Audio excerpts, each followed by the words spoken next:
Hello everyone, myself Konika Kansal, welcome you all on Textbook Super Coaching.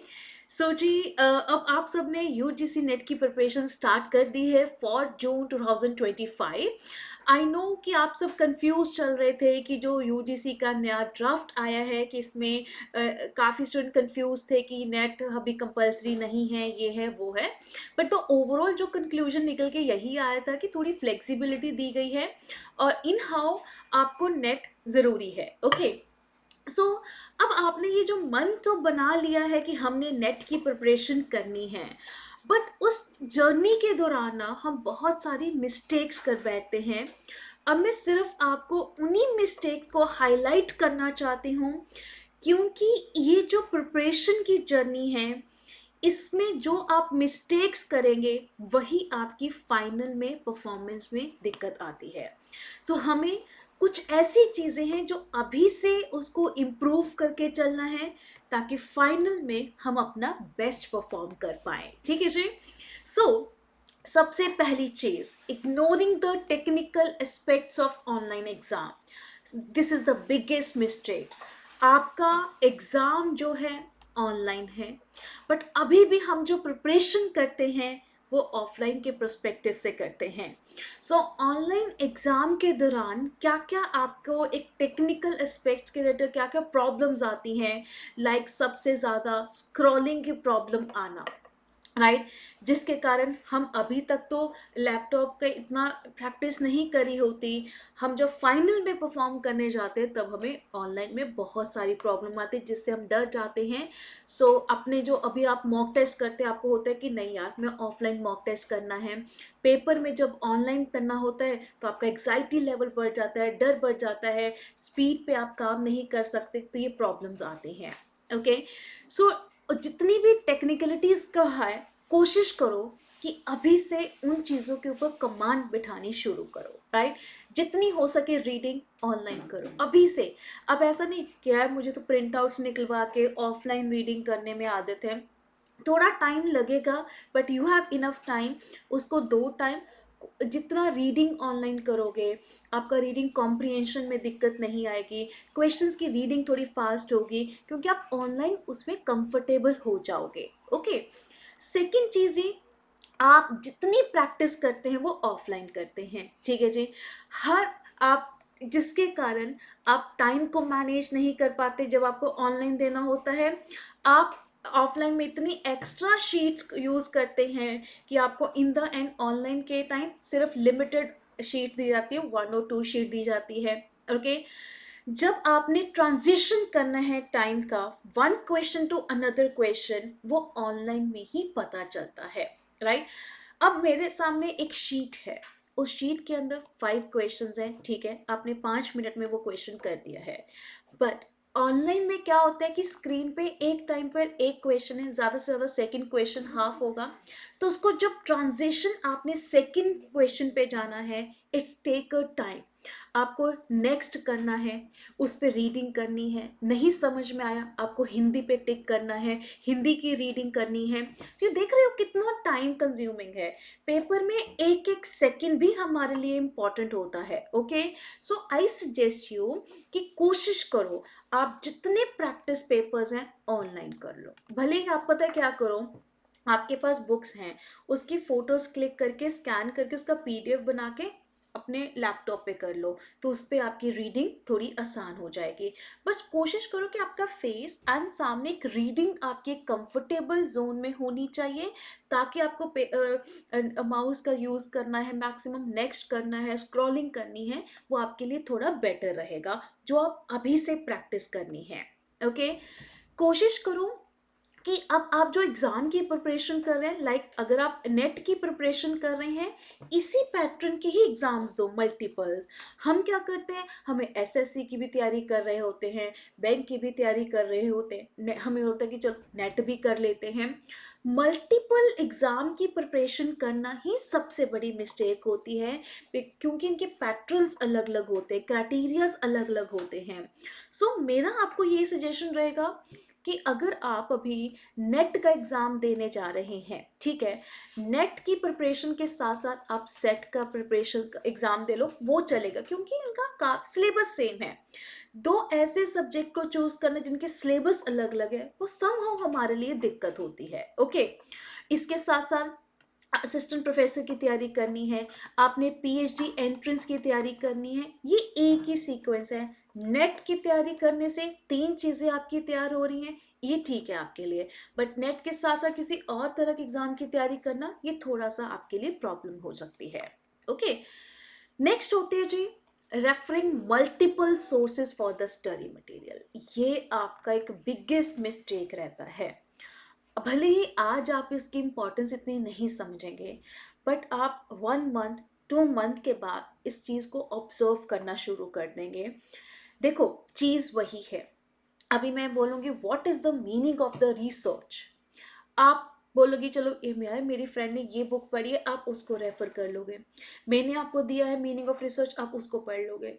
आपको किसी आप लगेगी यार रिसर्च का मीनिंग सेम है, सेंटेंस मेकिंग अलग होगी, मे बी लैंग्वेज ईजी होगी, हार्ड होगी, मीडियम होगी, राइट।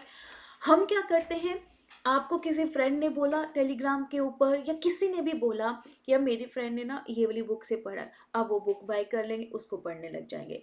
फिर आपकी एक किसी और होता है जिसने रेफरेंस करा होता है, जी ये बुक है, ये बुक में ये वाला आपको नया मटेरियल मिला, आपको लगता है कि ये बुक मैं सॉल्व कर लूँ। आप इतना उलझ जाते हैं कि आप सिर्फ थ्योरी में इतना कंफ्यूज हो जाते हैं कि इन द एंड पेपर आपका एमसीक्यूज में है, वो आप कर ही नहीं पाते हैं, right. So guys, waste their energy and resource in the multiple books, various online platforms के डिफरेंट इसमें ये कर लो, थ्योरी सब में सेम रहेगी। कोशिश करो, you expose yourself to different study material for the single exam, you are likely to get confused between the methods of application। आपको समझ में नहीं आएगा कि मैं क्या करूं। अब मैंने techniques of research, types of research, मान लीजिए आपने एक बुक में टाइप्स ऑफ रिसर्च 10 टाइप्स दी हैं, सेकेंड बुक में आपकी 5 टाइप्स हैं, एक बुक में आपको 11 टाइप्स हैं, एक बुक में आपको मे बी 7 टाइप्स हैं। आपने 10 टाइप्स वाली पढ़ी, आप एक टाइप के लिए नई बुक खरीद रहे हो, है ना। मेरा आपको यहाँ पर सजेशन क्या है, अगर आप अभी 1 महीना वो करके देखो, सिर्फ एक सोर्स के ऊपर भरोसा करके उसको पढ़ो।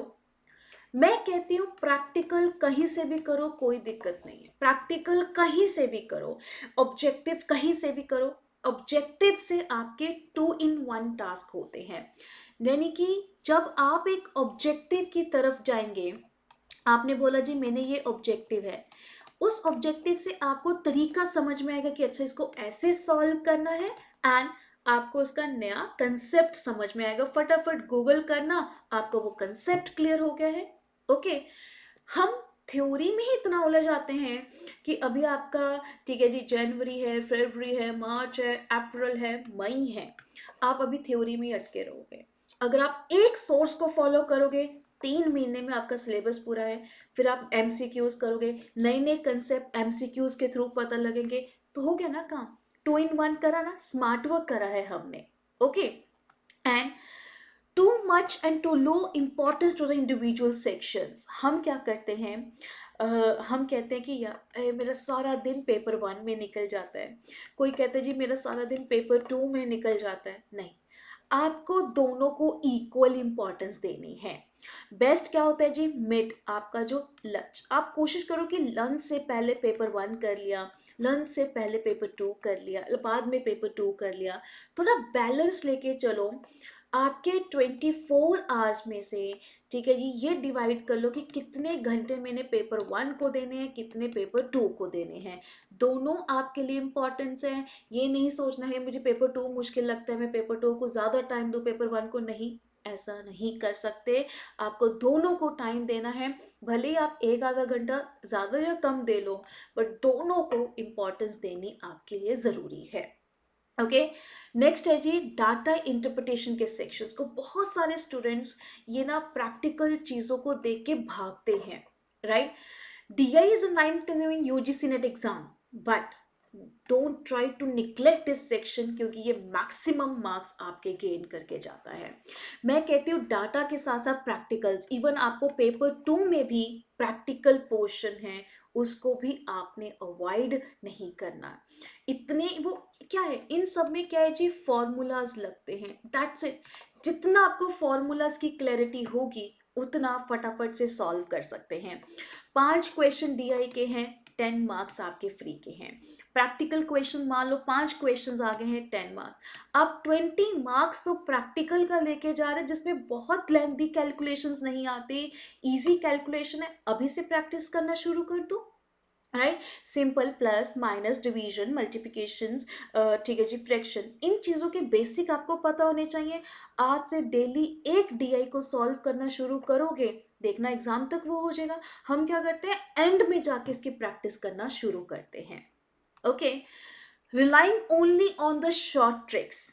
हमें अभी आप शॉर्ट ट्रिक, आपको होता है कि जल्दी कोई शॉर्ट ट्रिक बता दे मैं कर लूँ, जल्दी कोई शॉर्ट वे बता दे मैं कर लूँ। देखो, शॉर्ट ट्रिक ना आपको पेपर में कंफ्यूज कर सकता है। हाँ, 10 क्वेश्चंस में से आपको लगता है कि एक दो क्वेश्चंस नहीं हो रहे, वो हम शॉर्ट ट्रिक से अपनाते हैं, बट मैक्सिमम चीजें हम कंसेप्ट के बेस पे आंसर करते हैं। Only short trick to solve the question. Try to remember each and every short trick of the question. But when question is modified, कहते हैं, हम कहते हैं मैम अब मुझे इस चीज़ का शॉर्ट ट्रिक बता दो, आप शॉर्ट फॉर्म्स याद कर लेते हैं। अभी के लिए आपने आज एक शॉर्ट फॉर्म याद कर ली, आज के लिए ठीक है, बट पेपर तक इतनी शॉर्ट फॉर्म्स हो जाएंगी, कैसे याद रहेगा, ये बड़ी प्रॉब्लम होती है। सो पेपर में हम कंफ्यूज हो जाते हैं कि यार मैंने SMD पढ़ा था, इसका मैंने पढ़ा था, मुझे याद नहीं आ रहा इसमें मैंने क्या फुल फॉर्म पढ़ी थी, right. So it is not advisable कि सिर्फ शॉर्ट ट्रिक के भरोसे जाओ।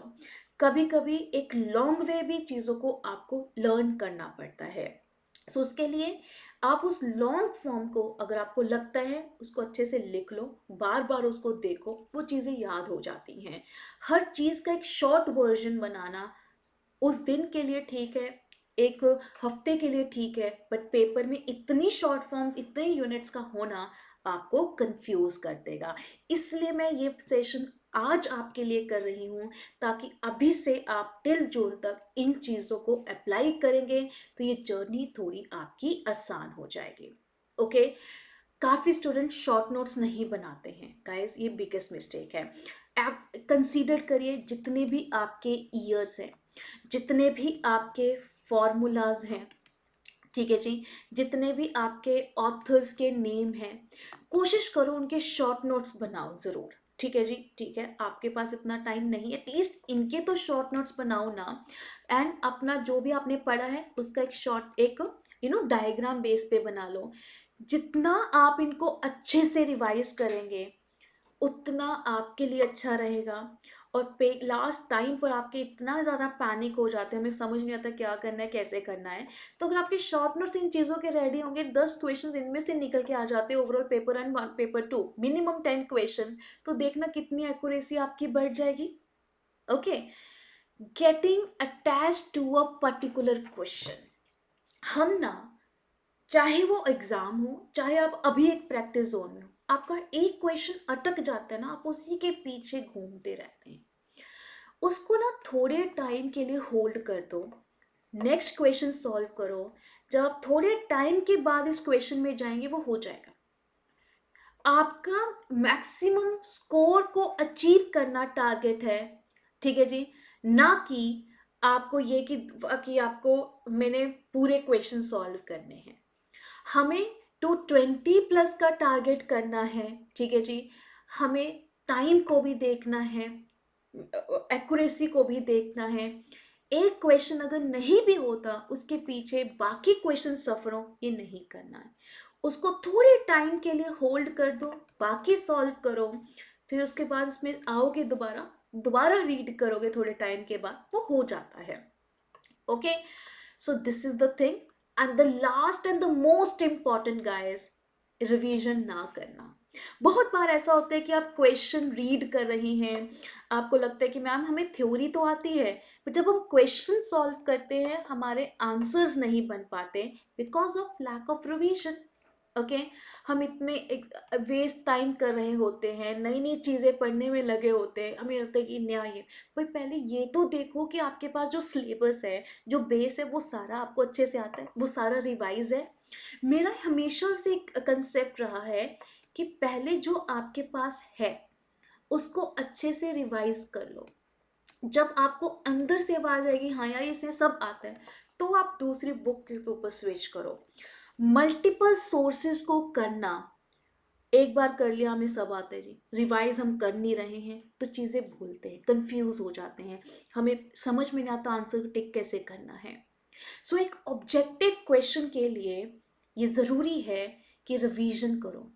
Not to pick any new topic just before the exams, के आगे हमने कुछ नहीं करना, सो हमें अभी से वो चीज़ें करनी है। अभी आपके पास जो सिलेबस है पहले उसको अच्छे से कंप्लीट करके उसको अच्छे से रिवाइज करो। हम जो रिवीजन करते हैं, एक डेली रिवीजन, आज आपने जो पढ़ा डेली, पूरे वीक में जो पढ़ा संडे को रिवाइज करो, एंड पूरे मंथ में आपने एक यूनिट पढ़ी उस यूनिट को रिवाइज करो। सो रिवीजन डेली, वीकली, मंथली होनी चाहिए है। And revise those topic you already studied well, जो आपने पढ़ा है उसको रिवाइज करो। तब जाके जब उसमें कॉन्फिडेंट बिल्ड हो जाता है, तब आप जाके नई चीज़ों को आप करें। ठीक है जी, क्लियर होगी बच्चे बात। So this is the overall thing, जो आपने 10 मिस्टेक्स को अवॉइड करना है, अभी से इसको एप्लीकेबल करना शुरू करोगे, देखना टिल एग्जाम तक आपके अंदर कॉन्फिडेंट बिल्ड होगा। वो स्टूडेंट जो लास्ट मोमेंट में पैनिक हो जाते हैं, आप नहीं होगे, क्योंकि आपने पहले से इन चीज़ों को करके चले हैं। तो हमेशा हमने प्री प्लान्ड होके चलना है, लास्ट की बजाय पहले से अगर प्लानिंग करके चलेंगे तो हमारे लिए एक जेआरएफ को क्लियर करना आसान हो जाएगा। ठीक है जी, क्लियर होगी बच्चे बात। बाकी जी हमारे असिस्टेंट प्रोफेसर की भी क्लासेस स्टार्ट हो गई हैं, एंड हमारा जो नया बैच है मेरा कल से स्टार्ट होने जा रहा है। तो आप मेरा कूपन कोड भी यूज़ कर सकते हैं फॉर द एक्स्ट्रा डिस्काउंट के लिए, जहाँ पर प्रॉपर आपको एक वही चीज़ प्लानिंग के साथ हम वो चीज़ें करेंगे, फिर हम एमसीक्यूज करेंगे, बूस्टर सेशन होगा, जिससे आपकी थोड़ी सिस्टमेटिकली प्रिपरेशन हो पाएगी। ठीक है जी। बाकी आप मेरे टेलीग्राम ग्रुप को ज्वाइन कर सकते हैं, जस्ट स्कैन दिस कोड, जिसमें मैं कुछ ना कुछ आपके लिए पीएचडी हो, असिस्टेंट प्रोफेसर हो, नेट हो, कुछ ना कुछ चीज़ें अपलोड करती रहती हूँ, एंड पोल बेस्ड क्वेश्चंस आपको यहाँ पर मिलते रहेंगे। ठीक है जी। आई होप अब आप कमेंट सेक्शन में जल्दी से बताइएगा कि यस आप इनमें से इन मिस्टेक्स को अवॉइड करने के लिए से अभी से इन रूल्स को फॉलो करने वाले हैं। And don't forget to subscribe this channel, and इस सेशन को लाइक करना मत भूलिएगा। So all the very best guys, be positive, think positive and do positive. ठीक है जी। So all the very best guys.